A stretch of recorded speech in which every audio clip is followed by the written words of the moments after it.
दोस्तों, आज हम सुनेंगे एक सुंदर कहानी।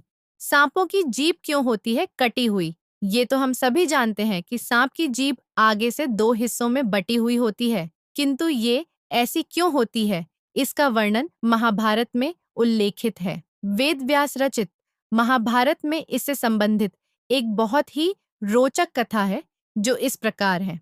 महाभारत के अनुसार महर्षि कश्यप की 13 पत्नियां थीं। इनमें से कद्रु भी एक थी। सभी नाग कद्रु की संतान थी। महर्षि कश्यप की एक अन्य पत्नी का नाम विनता था। पक्षीराज गरुड़ा विनता के ही पुत्र थे। एक बार कद्रु और विनता ने एक सफेद घुड्डा देखा।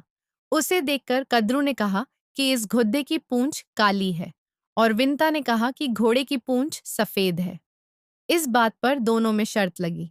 तब कद्रु ने अपने नाग पुत्रों से कहा कि वे अपना आकार छोटा कर घोड़े की पूंछ से लिपट जाएं, जिससे उसकी पूंछ काली नजर आए और वह शर्त जीत जाए।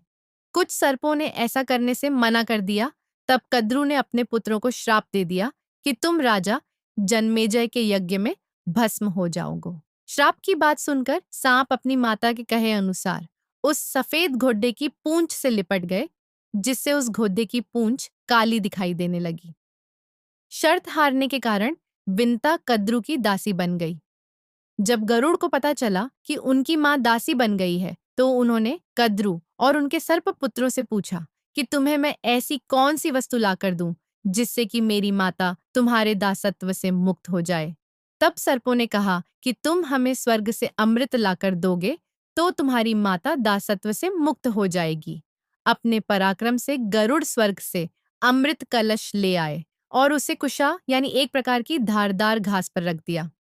अमृत पीने से पहले जब सर्प स्नान करने गए, तभी देवराज इंद्र अमृत कलश लेकर पूर्ण स्वर्ग लौट गए। यह देखकर सांपों ने उस घास को चाटना शुरू कर दिया जिस पर अमृत कलश रखा था। सर्पों को लगा कि इस स्थान पर थोड़ा अमृत का अंश अवश्य होगा, लेकिन घास नौकीली होने के कारण सभी सर्पों के जीभ के दो टुकड़े हो गए। दोस्तों, आपको हमारी कहानी कैसे लगे?